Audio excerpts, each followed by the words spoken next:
कर तू मुझे नवाजे तेरा कर्म है वरना तेरी रहमतों का बदला मेरी बंदगी नहीं। काशी टीवी देखने वाले सारे व्यूअर्स ने मेरे बलबीर कौर रंधावा वालों सत श्री अकाल, सलाम, नमस्ते। दोस्तों लैके हाजिर हाँ तुहाडे लिए तुहाडा मनपसंद प्रोग्राम हेल्थ टॉक शो। दोस्तों ਇਹਦੇ ਵਿੱਚ ਅਸੀਂ ਗੱਲਬਾਤ ਕਰਦੇ ਹਾਂ ਸਾਡੀ physical health, mental health, environmental health ਤੇ ਇਸ ਦੇ ਨਾਲ ਸਪਿਰਿਚੁਅਲ ਹੈਲਥ ਦੇ ਬਾਰੇ ਅਸੀਂ ਗੱਲਬਾਤ ਕਰਦੇ ਹਾਂ ਤੇ ਇਹ ਸ਼ੋ ਹਮੇਸ਼ਾ ਤੁਹਾਡੇ ਲਈ ਆਉਂਦਾ ਹੈ ਸੰਡੇ ਨੂੰ 5 ਵਜੇ।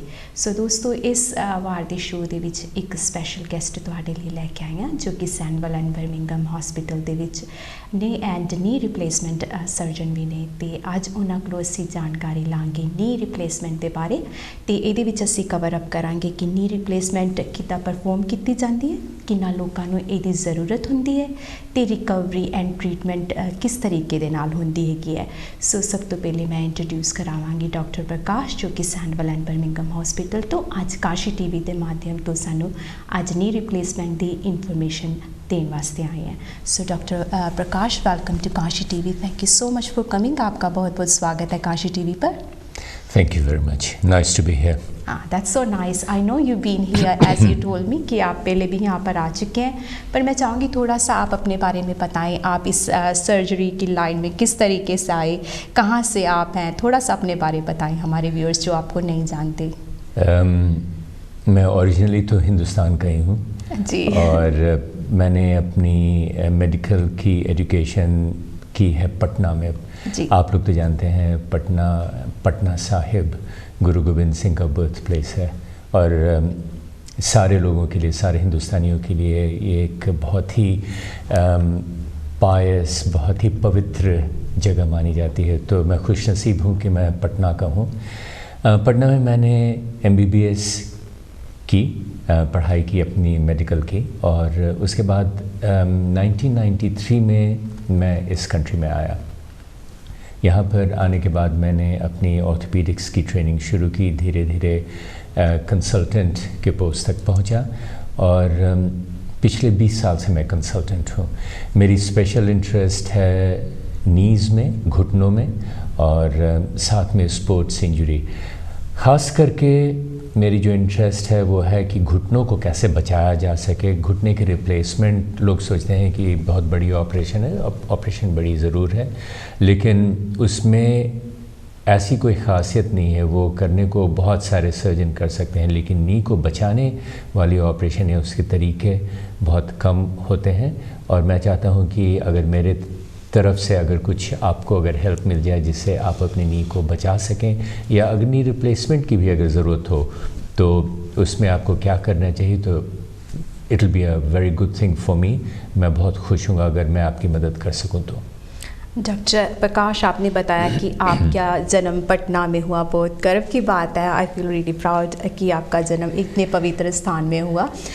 As I was born in Delhi, मेरा जन्म दिल्ली का आपको बता देती हूँ बट जी हाँ, बहुत अच्छी जगह पर आपका जन्म हुआ एंड बहुत भाग्यशाली हैं आप कहेंगे।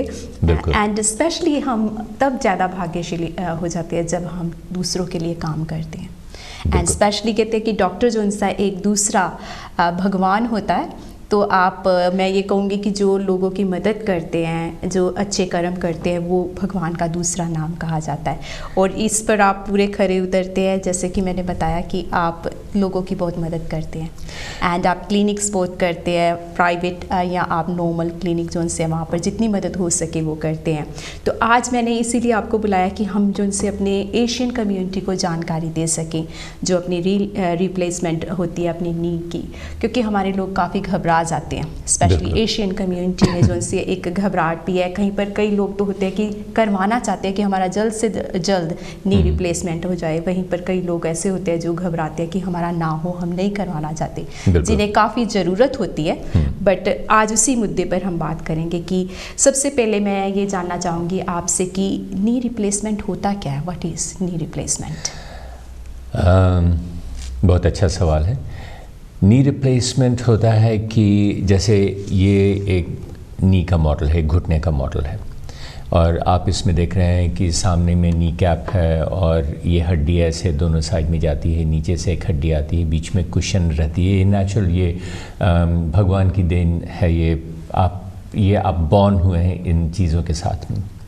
लेकिन नी रिप्लेसमेंट का मतलब रहता है कि चूँकि आर्थराइटिस हो चुकी रहती है या कोई भी डैमेज दूसरे कारण से हो चुका रहता है, तो ये इस पूरे पार्ट को काट करके उसके ऊपर मेटल लगा देते हैं, इस हड्डी को काट करके इसके ऊपर मेटल लगा देते हैं, और बीच में ये जो कार्टिलेज है, तो कार्टिलेज को भी तो हटाना ही पड़ेगा, क्योंकि ऊपर में अगर मेटल लग गया है, नीचे मेटल लग गया है, तो कार्टिलेज तो रह नहीं सकता है।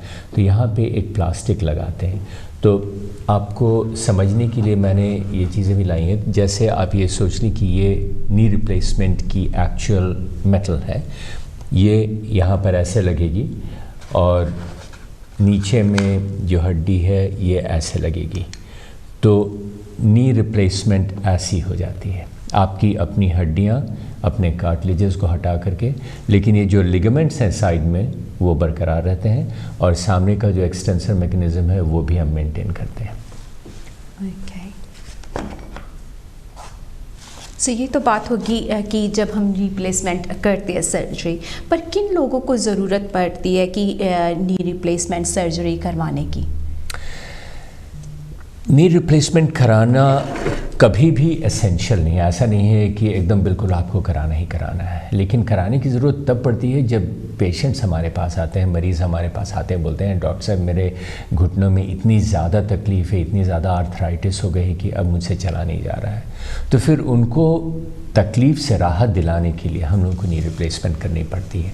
आप सिर्फ ध्यान रखें कि जैसे ये नी का मॉडल है, ये बहुत कॉम्प्लेक्स जॉइंट होता है। ये सामने जो जॉइंट है जहाँ पर नी कैप बैठती है उसमें डैमेज हो जाती है, जो बाहर की तरफ का है जॉइंट सरफेस और जो अंदर की तरफ का है, ये सारे बारी बारी से डैमेज हो जाते हैं। और इसके चलते जब भी कोई इंसान इस पर लोड देता है, इस पर वज़न दे करके अगर चलता है, तो जो डैमेज जॉइंट के जो सरफेस, जो सतह डैमेज हो चुका है, वो रफ़ हो चुका है, उसमें रगड़ होती है, और इस रगड़ से तकलीफ़ बहुत होती है और पेशेंट्स से बर्दाश्त नहीं हो पाता है।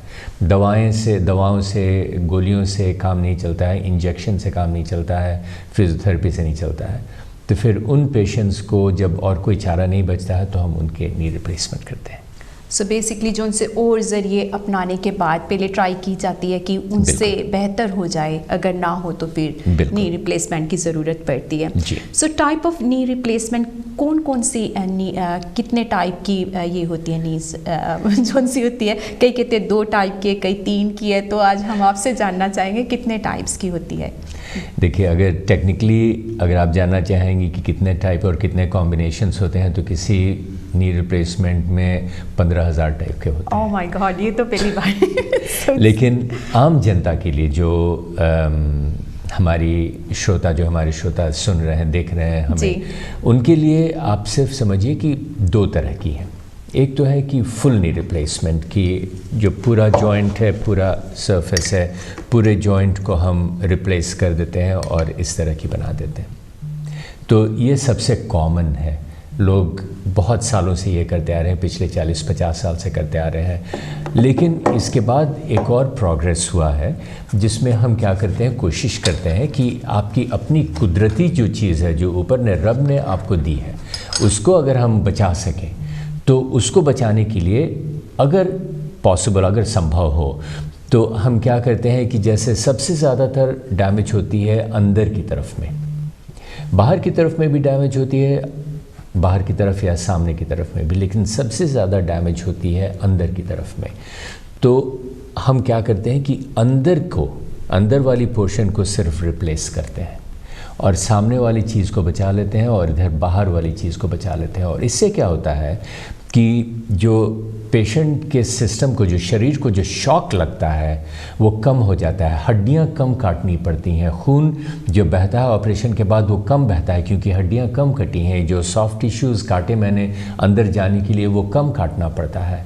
और साथ में ये भी होता है ना कि ये कॉम्प्लिकेशंस, जो किसी भी ऑपरेशन के कॉम्प्लिकेशंस होते हैं, उनके कॉम्प्लिकेशन कम होते हैं, आपकी रिकवरी ज़्यादा जल्दी होती है, आपको तकलीफ़, जो दर्द होता है ऑपरेशन का, वो कम होता है क्योंकि हड्डियां कम काटनी गई हैं।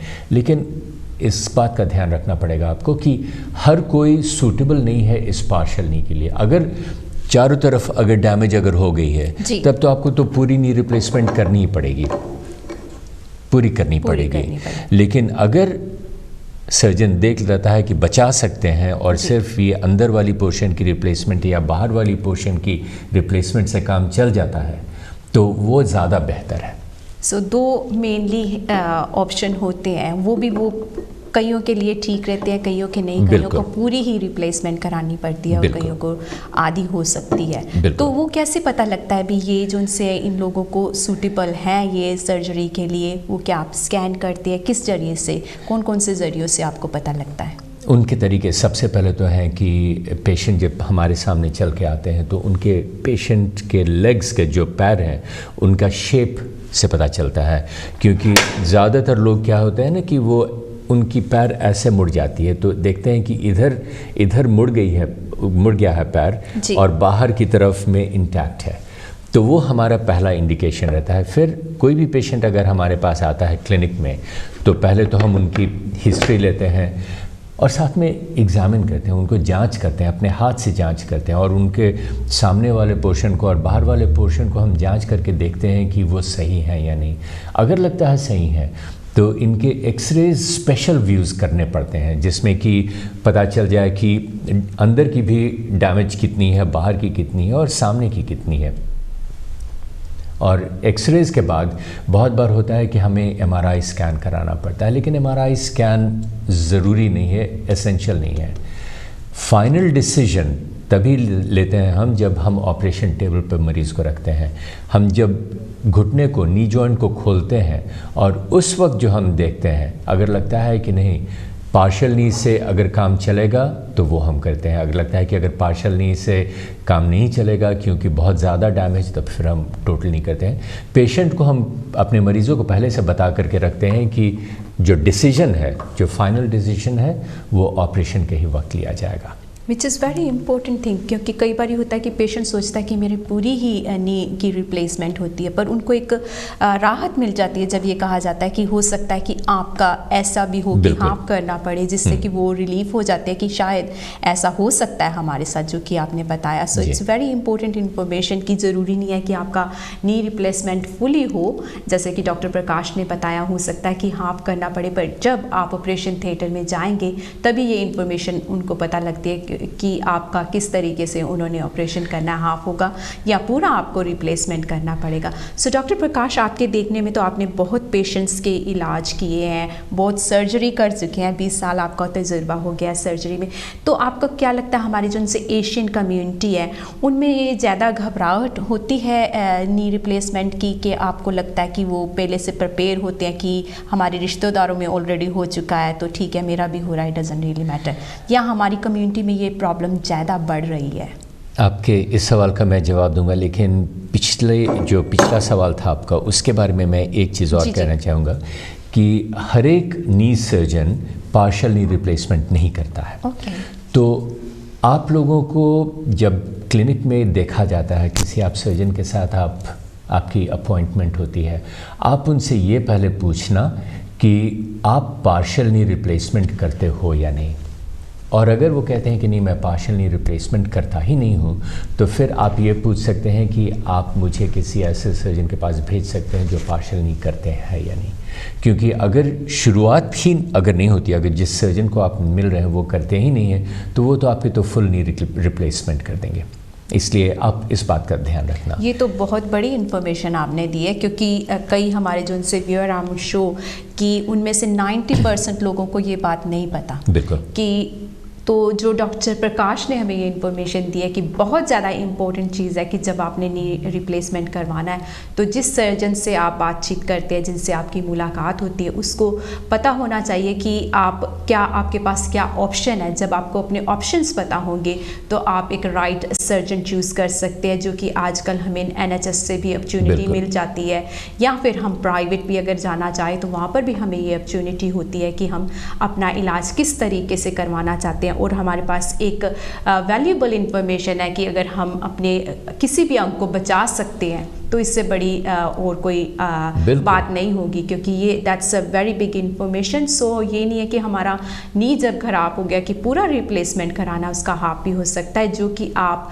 इंफॉर्मेशन जब आपका प्री अप क्लिनिक होता है या जिस सर्जन से आप मिलते हैं पहली बार, जिन्होंने बताया कि आपका नी रिप्लेसमेंट होता है, तो एज डॉक्टर प्रकाश जैसे मेंशन कर रहे हैं कि उससे पूछना ज़रूरी है कि आप पूरा करते हैं या हाफ जो सा आता है वो भी कर सकते हैं। सो जो सा सर्जन ये दोनों कर सकता हो उसी के पास जाए तो बेहतर रहता है, क्योंकि एज डॉक्टर प्रकाश ने मेंशन किया कि जब तक आप थिएटर में नहीं आते, जब तक आपका नी ओपन नहीं होता, हमें नहीं पता लगता कि आपको किस तरीके की ऑपरेशन की ज़रूरत है।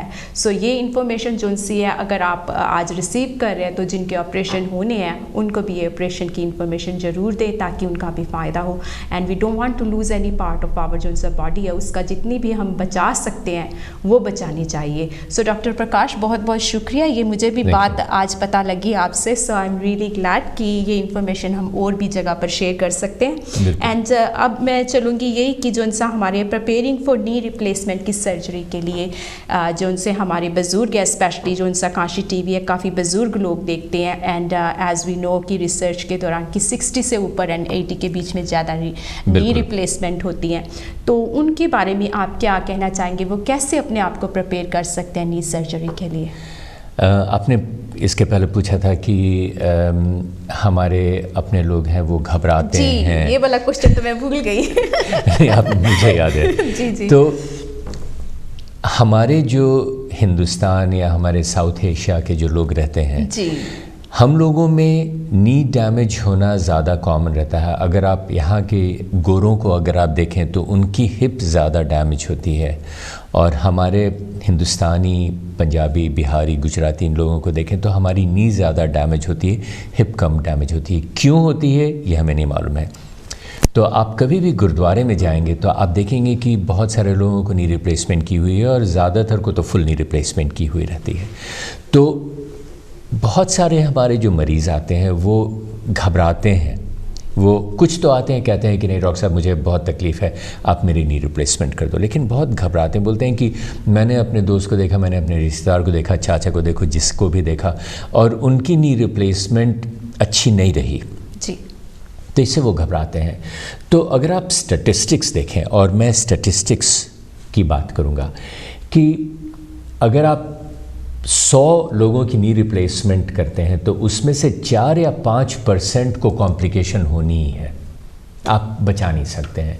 आप इस तरह से सोचें कि अगर सड़क पे अगर 1000 गाड़ियाँ चल रही हैं तो उनमें से 10-20 की कुछ एक्सीडेंट होनी है। बड़ी एक्सीडेंट है या छोटी एक्सीडेंट है, खराश लगे या पूरी गाड़ी ही बर्बाद हो जाए, वो कहना मुश्किल है, लेकिन कुछ स्टैटिस्टिकली कुछ डैमेज होना है ही, क्योंकि दुनिया में कोई भी चीज़ 100% परफेक्ट नहीं है।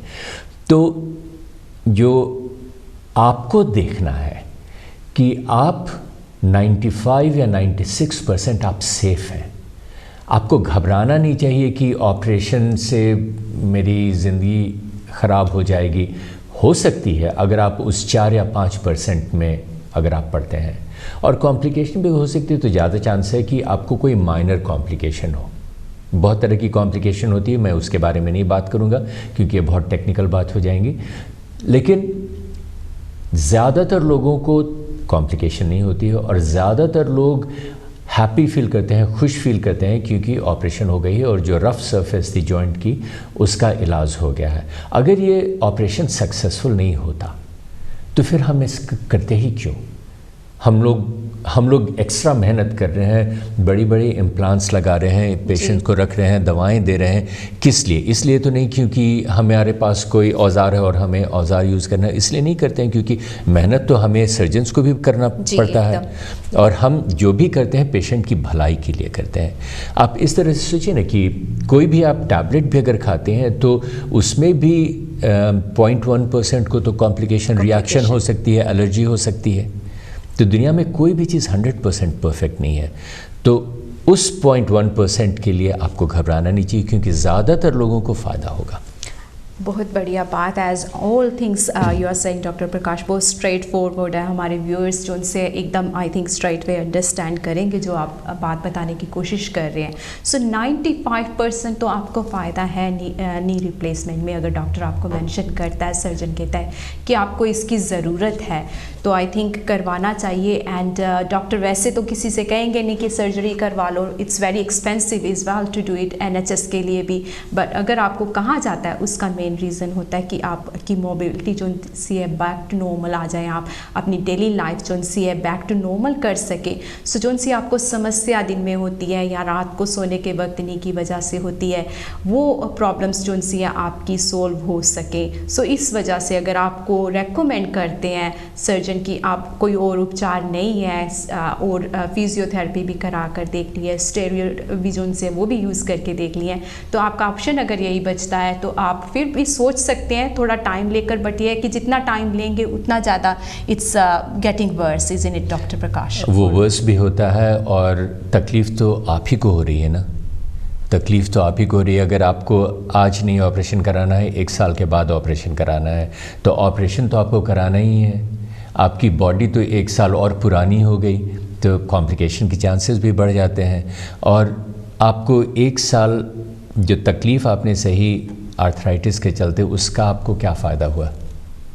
कोई फ़ायदा तो नहीं हुआ, क्योंकि आपने आज नहीं कराया, आपने 1 साल के बाद करा लिया।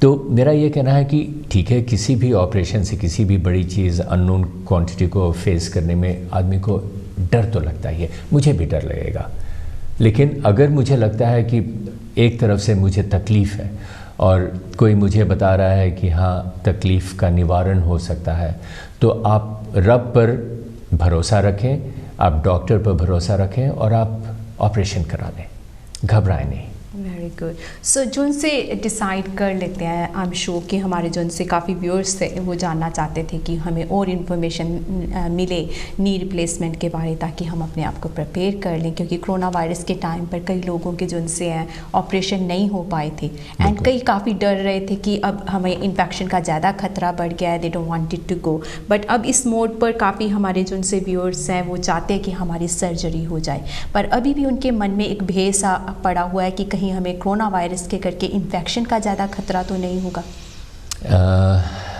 कोरोना वायरस का इन्फेक्शन तो हो ही सकता है, वो तो आम जनता को भी हो सकता है, ऑपरेशन के समय भी हो सकता है। लेकिन आप इस तरह से सोचें कि अगर आप कम्युनिटी में हैं और अगर आपको कोरोना वायरस अगर हो जाता है, तो आपकी लुकिंग आफ्टर कौन करेगा? आप तो खुद लुकिंग आफ्टर कर रहे हैं, आपके फैमिली मेम्बर्स लुकिंग आफ्टर कर रहे हैं। इस तरह से सोचिए कि अगर हॉस्पिटल में होता है, तो हॉस्पिटल में तो स्पेशलिस्ट आपके सामने खड़े हैं ना, वो आपकी लुकिंग आफ्टर करेंगे। तो हाँ, एक्स्ट्रा डर अभी है, कोरोना ख़त्म नहीं हुआ है, कोरोना बिल्कुल ही ख़त्म नहीं हुआ है। तो जो भी प्रिकॉशंस आप ले सकते हैं आप खुद लें। हम डॉक्टर्स हम लोग खुद लेते हैं, क्योंकि हमारे पास जो मरीज़ 100 की तादाद में आते हैं, किनको कोरोना है किनको नहीं कोरोना है ये तो हम नहीं जानते हैं। किसी को अगर जब तक टेस्ट नहीं किया जाए पता नहीं चलता, और टेस्ट भी 100% एक्यूरेट नहीं है। तो हमें तो डर लगा रहता है ना, क्योंकि सबसे ज़्यादा एक्सपोज तो हम होते हैं, लेकिन फिर भी हम आगे बढ़ते हैं। उसी तरह से आप भी आगे बढ़ें। कोरोना का डर है, लेकिन आप आगे आइए, हम सारे प्रिकॉशंस ले करके हम ऑपरेशन करते हैं। अब चलते हैं डॉक्टर साहब की जो उनसे प्रिपेयरिंग फॉर नी रिप्लेसमेंट, जो सा क्वेश्चन मैंने आपसे पहले पूछा था कि उसमें हमें क्या करना चाहिए। जो उनसे हमारे व्यूअर हैं जिनकी सर्जरी के डिसाइड किया उन्होंने कि हमने सर्जरी करानी है, तो वो किस तरीके से अपने आप को प्रिपेयर करें इस ऑपरेशन के लिए? ओके, प्रिपरेशन इसमें बहुत तरीक़ों से हो सकता है जी, लेकिन मैं आपको सिर्फ 2-3 चीज़ें ख़ास करके बताऊँगा जी। पहली चीज़ है कि हमारे हिंदुस्तानी भाई बहन लोग, बहुत लोग, उनकी वज़न ज़्यादा होती है। अगर आप कोशिश नहीं करेंगे तो वज़न आपकी कम नहीं होगी, और वज़न जब ज़्यादा रहता है तो आपकी कॉम्प्लिकेशंस भी ज़्यादा होती है। और आप इस तरह से सोचें कि अगर आप किसी भी जॉइंट रिप्लेसमेंट की हुई है और इस पर आप ज़्यादा अगर आप लोड डालेंगे, तो ये जो प्लास्टिक है ये तो जल्दी घिस जाएगी ना जी। तो अगर आप चाहते हैं कि आपकी नी रिप्लेसमेंट ज़्यादा दिन चले, तो आपको अपना वज़न कम करना है। तो ये तो सबसे पहली बात है जी। और वज़न कम करने से सिर्फ आपके घुटनों पर ही नहीं, आपके ब्रीदिंग पर, आपके हार्ट पर, आपके पूरे शरीर पर ज़्यादा फ़ायदेमंद रहता है। तो आप एक तो वज़न कम करें। दूसरी चीज़ है कि आपकी जो मसल्स होती हैं, ये जो थाई बोन है, आपके जांग हैं, उनकी मसल्स कमज़ोर होने लगती हैं क्योंकि घुटने में तकलीफ़ है तो यहाँ जो मसल रहते हैं वो कमज़ोर होने लगती हैं।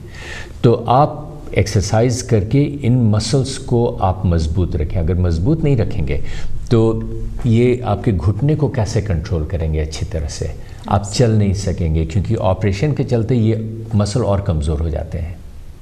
तो मसल को अगर आप पहले से अगर मज़बूत कर लें तो वो आपके लिए और बेनिफिशियल रहता है। तीसरी चीज़ है कि अगर आपको ऑपरेशन करानी है तो उसके 3 महीने 4 महीने पहले प्लीज़ आप इंजेक्शन मत लें घुटने में, उस घुटने में इंजेक्शन मत लें। आप दूसरे घुटने में, शरीर में कहीं और पर, आप बॉडी में कहीं पर आप इंजेक्शन ले सकते हैं। इसका कारण ये है कि अभी रिसर्चेस में देखा गया है कि जिन लोगों ने घुटने में इंजेक्शन ली और 3 महीने के अंदर उनकी अगर नी रिप्लेसमेंट हुई है तो उसमें इन्फेक्शन की चांस थोड़ी सी ज़्यादा हो जाती है। तो आप अपने आप को प्रोटेक्ट करें। इन्फेक्शन हम बिल्कुल नहीं चाहते हैं कि आपको हो, तो इंजेक्शन आप प्लीज़ अवॉइड करें। और इसके अलावा अपने को स्वस्थ रखें, न्यूट्रिशियस खाना खाएं, विटामिन्स खाएं, तंदुरुस्त रहें, ये सबसे इम्पोर्टेंट है। डॉक्टर साहब, हमें एक हमारे व्यूअर्स थे, वो जानना चाहते हैं क्या आप कोई एक्सरसाइज भी ऐसी है कि जो पहले आप ऑपरेशन से पहले, जैसे फिजियोथेरेपी वगैरह बाद में तो करते हैं, कुछ ऐसी एक्सरसाइज है जिससे वो आप मसल स्ट्रॉन्ग कर सकते हैं या बेहतर कर सकते हैं ताकि ऑपरेशन के दौरान, ऑपरेशन के बाद वो कंटिन्यू कर सकें? Very good question. ज़रूर कर सकते हैं और करना भी चाहिए।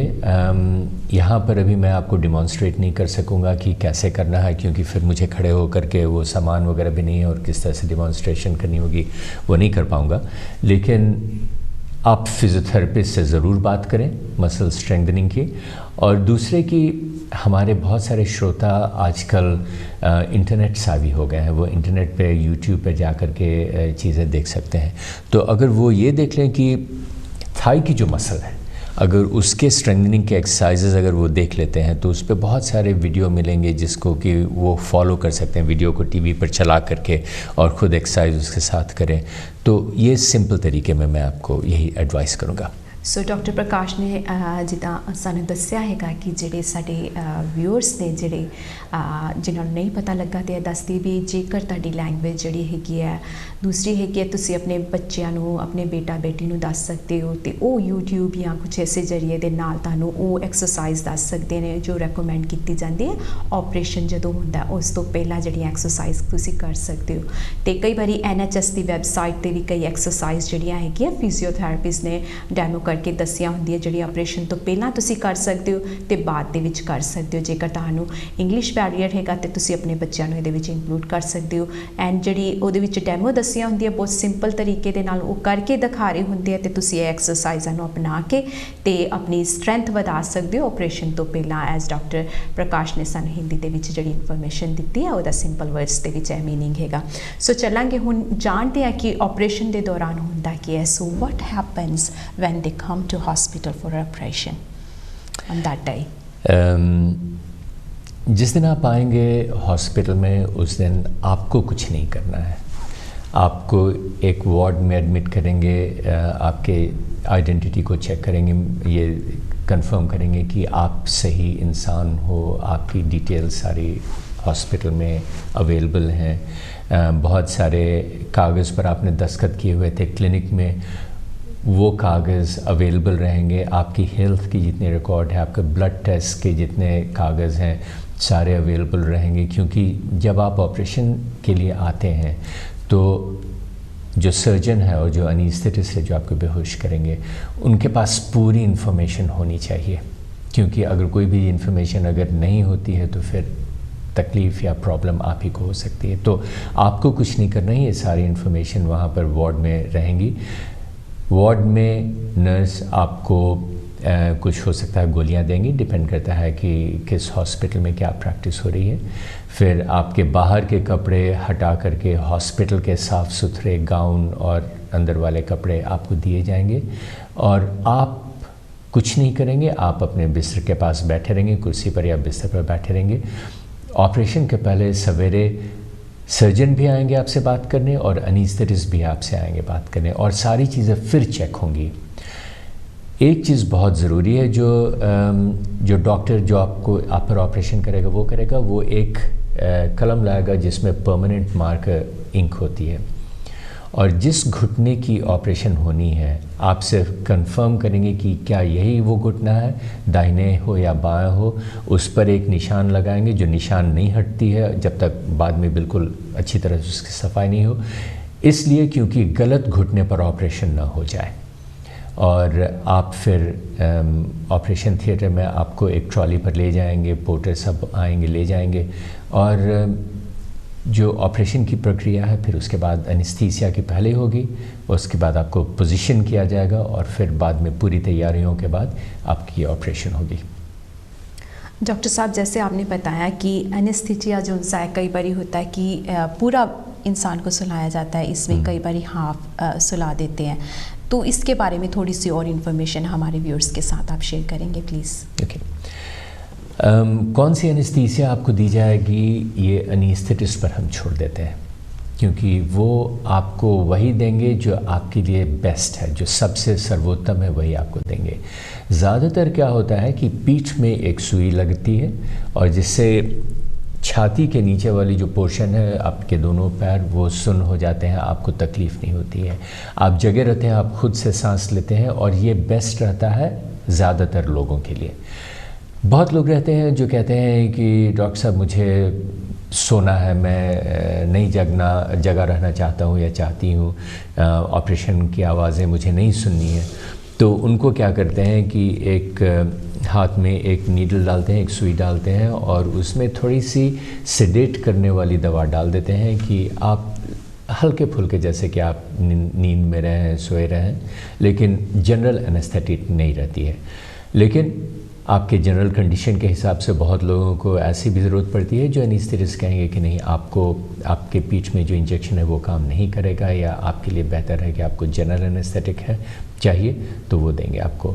आप इसकी ज़िम्मेदारी आप जो एनेस्थेटिस्ट है उसके ऊपर आप छोड़ दें, क्योंकि मैं तो वही करता हूँ कि मैं कहता हूँ एनेस्थेटिस्ट को कि मेरे पेशेंट के लिए जो सबसे बेहतर है आप वही करो।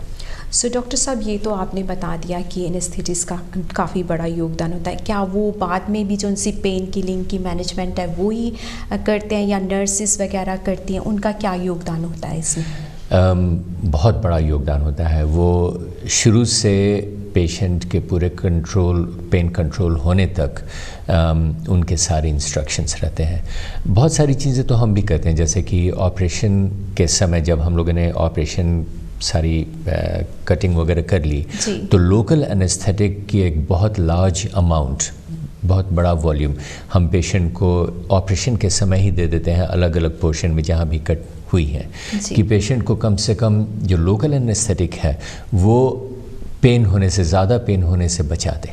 ठीक है। तो ये तो हम करते हैं सर्जन, लेकिन एनेस्थेटिस्ट तो जो स्पाइनल एनेस्थीसिया दिया है, जनरल दी है, उसके बाद भी पूरी इंस्ट्रक्शंस लिखी रहती है नर्सेज के लिए कि पेशेंट को किस वक्त क्या कितने अमाउंट में देना है। Very good. सो मैं कुछ और जानना चाहूँगी, जैसे कि एनेस्थेटिस्ट जब वर्क करते हैं हमारे पेशेंट जिनसे हैं या हमारे व्यूअर्स जिनका ऑपरेशन होना है, तो उन्हें क्या पहले से ये बात पता होती है कि उनका जनरल सर्जरी में उसका जनरल उनका ऑपरेशन करना है या एनेस्थीसिया देना है, या फिर उनको आधा स्पाइनल करना है, कि उस वक्त पता लगता है जब वो ऑपरेशन के लिए जाते हैं? ऑपरेशन के पहले एक बार बुलाया जाता है हर एक मरीज़ को प्री ऑप असेसमेंट के लिए। उस समय नर्सेज ज़्यादातर इन्फॉर्मेशन दे देती हैं। ज़्यादातर पेशेंट्स को पीठ में सुई लगती है, ठीक है, लेकिन ऑपरेशन के दिन सवेरे में जब आते हैं एनेस्थेटिस्ट और सर्जन बात करने के लिए, उस वक्त ज़्यादा डिटेल में एनेस्थेटिस्ट उस दिन कौन सा एनेस्थेटिस्ट है, क्योंकि एनेस्थेटिस्ट तो बदलते रहते हैं, सर्जन तो सेम रहता है, जिसको आपने क्लिनिक में देखा वही आपके ऑपरेशन भी करेंगे, लेकिन आपने कभी किसी एनेस्थेटिस्ट को देखा तो नहीं, तो जिसकी ड्यूटी उस दिन वहाँ पर पड़ी है वो एनेस्थेटिस्ट आके आपसे बातें करेगा और सारी डिटेल में बताएगा। जी। अब थोड़ा सा हम जानना चाहेंगे कि जब नी रिप्लेसमेंट हो जाता है उसके बाद रिकवरी किस तरीके से करनी चाहिए, कितना जो है पेशेंट को काम करना होता है। कई बार होता है कि हम सोचते हैं कि नी रिप्लेसमेंट हो गया, बस अब सब कुछ हो गया, अब हमें कुछ करने की ज़रूरत नहीं है। बट जैसे आप बताते हैं कि 50% जो सा ये ऑपरेशन आपने कर दिया, बट 50% जो सा है वो पेशेंट पर डिपेंड करता है कि वो कितनी एक्सरसाइज करता है। तो आप इसके बारे में हमें बताएं कि पेशेंट को करना क्या होता है। एक बार ऑपरेशन हो जाता है उसके बाद जो सा भूमिका जो सी हम कहते हैं वो किसको निभानी होती है? ऑपरेशन करने के बाद जब अगले दिन मैं जाता हूँ अपने मरीज़ को देखने के लिए तो मैं पूछता हूँ कि क्या हाल है, सब ठीक ठाक है वगैरह वगैरह। मैं जो भी चेक करना होता है मैं चेक कर लेता हूँ। लेकिन एक बात मैं हर मरीज़ को कहता हूँ, मैं ये कहता हूँ कि मैंने अब अपना काम कर लिया, अब आपको करना है। तो आपको जो करना है, जो ऑपरेशन के बाद करना होता है, वो तो फिज़ियोथेरेपिस्ट वार्ड में रहते हैं, वही आपको बताते हैं कि अब आप पैर को ऐसे ऊपर करें, ऐसे नीचे करें, आप इतने वज़न दें। पहले शुरू में आपको एक फ्रेम देंगे, फिर बाद में क्रचेस देंगे। आप उनके इंस्ट्रक्शंस को प्लीज़ फाइट न करें, उनके इंस्ट्रक्शंस को फॉलो करें, और वो भी आप ही की बेहतरी के लिए आपको इंस्ट्रक्शंस दे रहे हैं। लेकिन हाँ, एक बात का ख्याल रखें कि जो नी रिप्लेसमेंट की ऑपरेशन है ना, ये पेनफुल ऑपरेशन है। तो पहले दिन तो चूँकि सारी एनेस्थेटिक्स काम करती रहती होंगी, लेकिन अगले दिन तकलीफ़ होती है। उसके बाद एवरी डे, हर दिन पेन कम होता चला जाता है, कम होता चला जाता है। फुल रिकवरी में तो 2-3 महीने भी लगते हैं, लेकिन मरीज़ 2 दिन के अंदर घर जाने के लिए तैयार हो जाता है। और अब हम तो ये कोशिश कर रहे हैं कि एज डे सर्जरी करें, कि पेशेंट की सर्जरी हो सवेरे और पेशेंट शाम को घर चला जाए। Wow, that's how long do you think that will be take? कितने अरसे में आप प्लानिंग कर रहे हैं कि हो जाएगा? It is being planned now. अभी उसकी प्लानिंग स्टार्ट हो चुकी है। अभी इस कंट्री में 1-2 जगह ऑलरेडी शुरू हो चुकी है। ख़ास करके जो पार्शियल नी रिप्लेसमेंट होती है, क्योंकि इसमें हड्डियां कम कटती हैं, तो ये तो करीब 5-6 जगह कंट्री में शुरू हो चुकी हैं कि सेम डे लोग घर जा रहे हैं। फुल नी में ज़्यादा काटना पड़ता है तो उसमें कम लोग जाते हैं, लेकिन हाँ, ये आ रहा है। कुछ ऐसी चीज़ें आप हमारे व्यूअर्स को बता सकते हैं डॉक्टर प्रकाश की वो जब ऑपरेशन के बाद वो क्या करें जिनसे उनकी हेल्प हो? कई बार होता है कि कोल्ड थेरेपी या कुछ ऐसी चीज़ें होती हैं, जैसे कई कहते हैं कि मसाज कर ले तो बेहतर फील होता है। उसमें आप क्या कहेंगे, कौन सी चीज़ें वो घर रहकर अपना सकते हैं या जब ऑपरेशन के बाद वो करें तो उनके लिए बेहतर होंगी? पहले 2 हफ्ते में जब ऑपरेशन का जो स्का है वो रॉ जब रहता है, तो उस वक्त तो आप मसाज को बिल्कुल ही भूल जाइए। मसाज को बिल्कुल ही नहीं करना है, क्योंकि अगर आप मसाज करेंगे तो अंदर में बैक्टीरिया चली जाएगी। आपका जो स्किन में जो कट हुआ है वो सील हुआ नहीं है, और आपके स्टिचेस जो टाँके पड़े रहते हैं वो हटे नहीं हैं। जब तक वो न हटें तब तक आप मसाज बिल्कुल नहीं करें। लेकिन इसी पहले 2 हफ्ते में सबसे ज़्यादा सूजन होती है, तो सूजन को कम करने के लिए आइस पैक बहुत ज़रूरी होता है। ठंडा जितना रखेंगे तो उतनी ज़्यादा सिकुड़ेगी टिश्यूज़, ब्लड वेसल जो इन्फ्लेम्ड रहते हैं वो कम हो जाएंगे और आपको राहत महसूस होगी। इसके अलावा जो एक्सरसाइजेज वो देते हैं कि आप अपने पैर को सीधा रख के ऊपर नीचे करें, तो आपकी जो मसल्स हैं, थाई के जो मसल्स हैं, उनमें ताकत आएगी, वो ज़रूरी है। साथ में घुटने में जोड़ में आपको बेंड लाना बहुत ज़रूरी है। जैसे कि ऐसे अगर आपका घुटना सीधा है तो इसको मोड़ करके ऐसे करना, या फिर अगर मैं इस पर दिखाऊं तो ये घुटने को ऐसे मोड़ना बहुत ज़रूरी है। अगर आप नहीं करेंगे, अगर शुरू में 2-4 महीने अगर आपने बेंड पूरे नहीं किया, अगर इतना ही रखा, तो हो सकता है कि आपकी नी जॉइंट इतने में ही स्टिफ हो जाए। तो इस बात का बिल्कुल ध्यान रखेंगे। सो कुछ चीज़ां जो कि डॉक्टर प्रकाश ने साडे नाल शेयर कीतियां भी ਜਦੋਂ ਨੀ ਰਿਪਲੇਸਮੈਂਟ ਹੋ ਜਾਂਦਾ ਉਸ ਤੋਂ ਬਾਅਦ ਬਹੁਤ ਜ਼ਰੂਰੀ ਹੈ ਕਿ ਤੁਸੀਂ ਮਸਾਜ ਜਿੱਦਾਂ ਸਾਡੇ ਵਿਊਅਰਸ ਕਈ ਜਾਣਨਾ ਚਾਹੁੰਦੇ ਸੀ ਵੀ ਅਸੀਂ ਮਸਾਜ ਕਰ ਸਕਦੇ ਹਾਂ ਤੇ ਡਾਕਟਰ ਪ੍ਰਕਾਸ਼ ਨੇ ਕਲੀਅਰਲੀ ਕਿਹਾ ਹੈਗਾ ਕਿ ਮਸਾਜ ਤੁਸੀਂ ਬਿਲਕੁਲ ਨਹੀਂ ਕਰਨੀ ਹੈਗੀ ਹੈ ਜਿੱਦਾਂ ਸਾਡੇ ਇੱਕ ਦੋ ਵਿਊਅਰਸ ਜਾਣਨਾ ਚਾਹੁੰਦੇ ਸੀ ਕਿ ਅਸੀਂ ਮਸਾਜ ਕਰ ਦਈਏ ਪਹਿਲੇ 2 ਹਫ਼ਤੇ में हाँ पहले 2 हफ्ते ਜਿਹੜੇ ਆ ਉਹ ਬਿਲਕੁਲ ਮਸਾਜ ਨਹੀਂ ਕਰਨੀ ਕਿਉਂਕਿ ਜ਼ਖਮ ਜਿਹੜਾ ਉਹ ਖੁੱਲਾ ਹੁੰਦਾ ਹੈ ਤੇ ਉਹਦੇ ਵਿੱਚ ਬੈਕਟੀਰੀਆ ਜਾਣ ਦਾ ਖਤਰਾ ਹੁੰਦਾ ਹੈ ਤੇ ਇਹਦੇ ਨਾਲ ਨਾਲ ਇਹਨਾਂ ਨੇ ਦੱਸਿਆ ਆਈਸ ਪੈਕ ਜਿਹੜਾ ਹੁੰਦਾ ਹੈ ਜਿੱਦਾਂ ਕਹਿ ਲਓ ਕਿ ਆਪਣੇ ਘਰ ਦੇ ਵਿੱਚ ਜਿੱਦਾਂ ਮਟਰਾਂ ਦੇ ਜਿਹੜੇ ਹੁੰਦੇ ਆ ਪੈਕ ਹੁੰਦੇ ਹੈਗੇ ਆ ਫਰੋਜ਼ਨ ਜਿਹੜੇ ਹੁੰਦੇ ਉਹ ਤੁਸੀਂ ਯੂਜ਼ ਕਰ ਸਕਦੇ ਹੋ ਆਈਸ ਕਿਊਬਸ ਜਿਹੜੇ ਟਾਵਲ 'ਚ ਲਪੇਟ ਕੇ ਯੂਜ਼ ਕਰ ਸਕਦੇ ਹੋ ਜਿਹਦੇ ਨਾਲ ਜਿਹੜੀ ਸੋਜਸ ਹੈਗੀ ਆ ਉਹ ਘਟ ਜਾਏ ਕਿਉਂਕਿ ਸੋਜਸ ਉਸ ਟਾਈਮ ਤੇ ਕਾਫੀ ਹੁੰਦੀ ਹੈ ਐਂਡ ਇਹ ਗੱਲਾਂ ਤੁਸੀਂ ਅਗਰ ਕਰਦੇ ਹੋ ਤੇ ਜਿਹੜੀ ਫਿਜ਼ੀਓਥੈਰੇਪੀ ਨੇ ਤੁਹਾਨੂੰ ਐਕਸਰਸਾਈਜ਼ ਦੱਸੀ ਹੈਗੀ ਆ ਪੈਰ ਨੂੰ ਉੱਤੇ ਥੱਲੇ ਕਰਨਾ ਤਾਂ ਕਿ ਜਿਹੜੀ ਮੂਵਮੈਂਟ ਜਿੱਦਾਂ ਡਾਕਟਰ ਪ੍ਰਕਾਸ਼ ਨੇ ਦੱਸੀ ਹੈਗੀ ਆ ਉਹ ਮੂਵਮੈਂਟ ਜਿਹੜੀ ਹੈਗੀ ਆ ਉਹਦੇ ਵਿੱਚ ਹੁੰਦੀ ਰਹੇ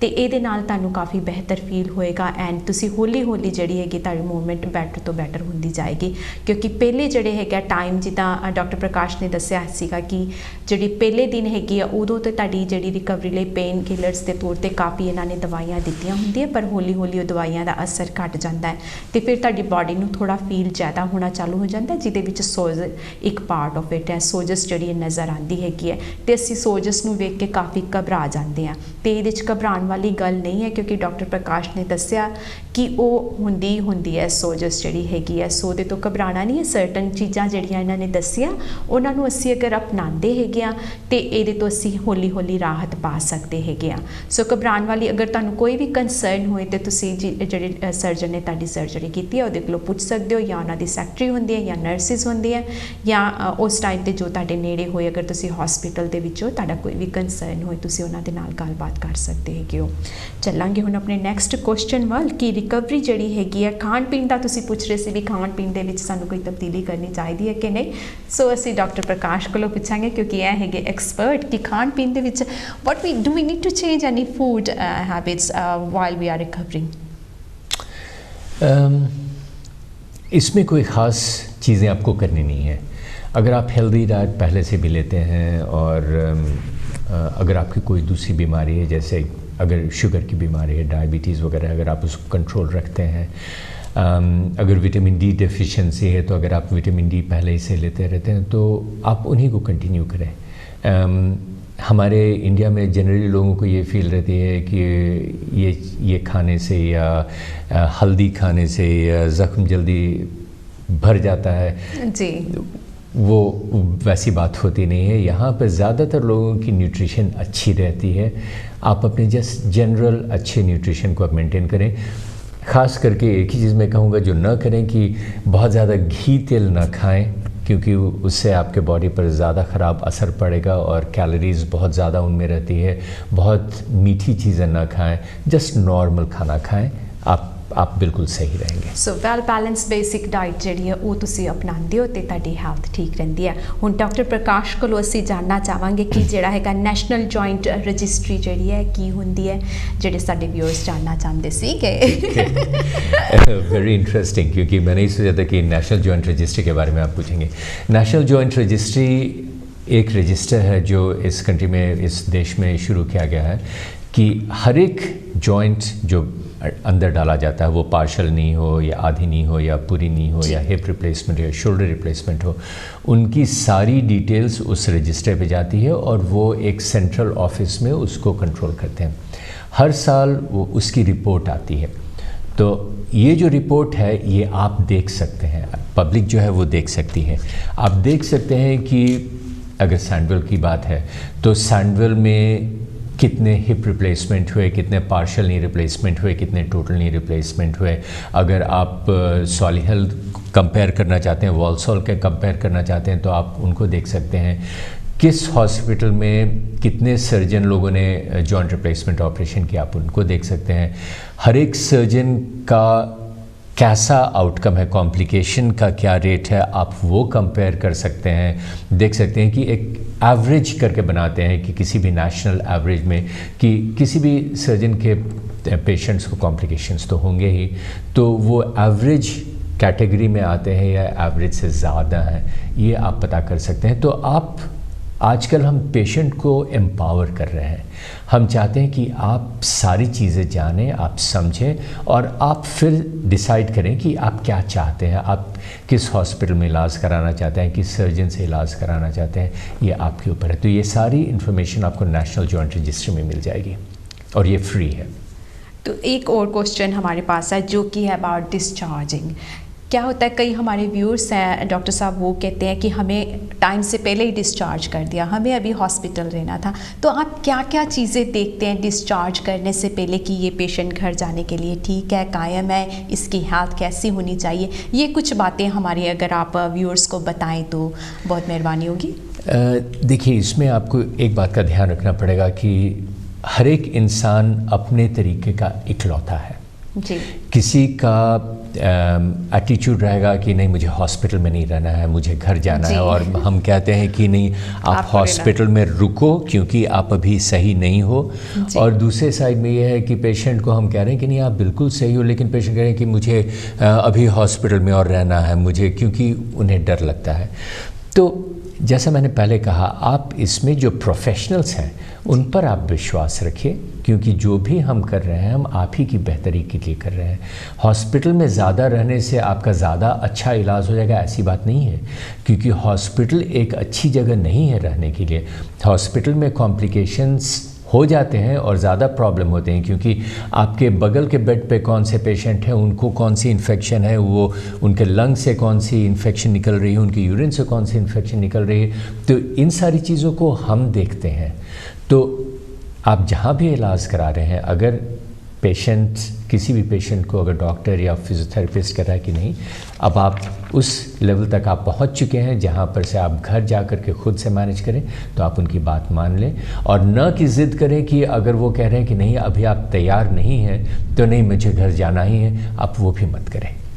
एक और क्वेश्चन जो कि हमारे काफ़ी व्यूअर्स जानना चाहते हैं कि नी रिप्लेसमेंट सर्जरी कितने अरसे तक लास्ट होती है, कितना इसकी बुनियाद कितने अरसे तक होती है? Very good question. इसमें एक बात आप इस पर ध्यान दीजिए कि जितनी उम्र में जितनी जल्दी अगर ऑपरेशन होती है तो उतनी जल्दी वो जॉइंट घिस जाएगी। इसका मैं एग्जांपल देता हूँ अपने पेशेंट्स को कि आप गाड़ी के टायर को समझ लें। अगर आप अपनी गाड़ी को टैक्सी की तरह चलाते हैं, आप रोज़ दिन 100 माइल 200 माइल अगर आप चलाते हैं तो आपकी तो टायर जल्दी घिस जाएगी। लेकिन अगर आप उसको गैरेज में बंद करके रख देते हैं, चलाते ही नहीं है, तो वो तो टायर कभी घिसेगी ही नहीं। लेकिन अमूमन क्या होता है, हम आप जितनी ज़रूरत होती है उतनी चलाते हैं।